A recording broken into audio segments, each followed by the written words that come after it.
நிற்கணுன்றார். அவர் தான் மக்களை ஏமாற்றிட்டு இருக்காரு. நாங்கள் எதுக்கு மக்களை ஏமாற்றணும்? அவர் வந்து ஏன் மக்களை ஏமாத்துறாரு?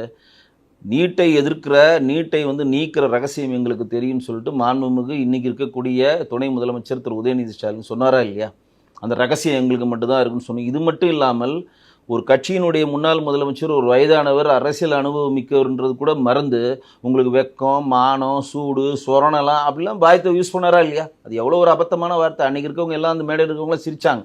இருந்தால் நீங்கள் வந்து அடிமை கட்டு இல்லாமல் நீட்டை நீங்கள் இயக்கியிருக்கோம்ன்றாங்க. நாங்கள் கேட்டது நீட்டை யார் எடுத்துகிட்டு வந்தது தான் நாங்கள் கேட்குறோம். இது பாஜகவோட தேர்தல் மேனிஃபெஸ்டோவில் நீட் இருக்கா? நீட்டை வந்து 2011 10ஆம் ஆண்டு வந்து அன்றைக்கி சுகாதாரத்துறை அமைச்சராக இருந்த குலாம் நபி ஆசாத் தான் அன்றைக்கி வந்து அது கொண்டு வராரு. திமுகவுடைய காந்தி செல் வந்து அது வந்து பாராளுமன்றத்தில் அந்த பில்லே பாஸ் பண்ணுறாங்க. எடுத்துகிட்டு வந்தது காங்கிரஸும் திமுகவும் தான். ஆனால் எடுத்துகிட்டு வந்து அவங்க இம்ப்ளிமெண்ட் பண்ணது, நீங்கள் இம்ப்ளிமெண்ட் பண்ணது நம்ம கிடையாது. இம்ப்ளிமெண்ட் பண்ணுறது உச்சநீதிமன்றம் தான். ஒரு வாட்டி விலக்கு கூட ஜெயலலிதா பீரியடில் நீட்டுக்கு விலக்கு பெற்றாங்க. அப்போ உச்சநீதிமன்றம் ஒவ்வொரு மாநிலத்திலும் நீங்கள் விலக்கு கொடுத்துக்கிட்டே இருந்தால் இதோட பர்பஸே எல்லாம் போயிடும். அப்போ தேசிய மருத்துவ ஆணையத்துக்கு தெளிவாக உத்தரவிடுது, இந்தியா ஃபுல்லாக நீட் இருந்தால் ஆகணும்னு சொல்லி உச்சநீதிமன்றத்தில் தான் அது பின்பற்றப்படுகிறது.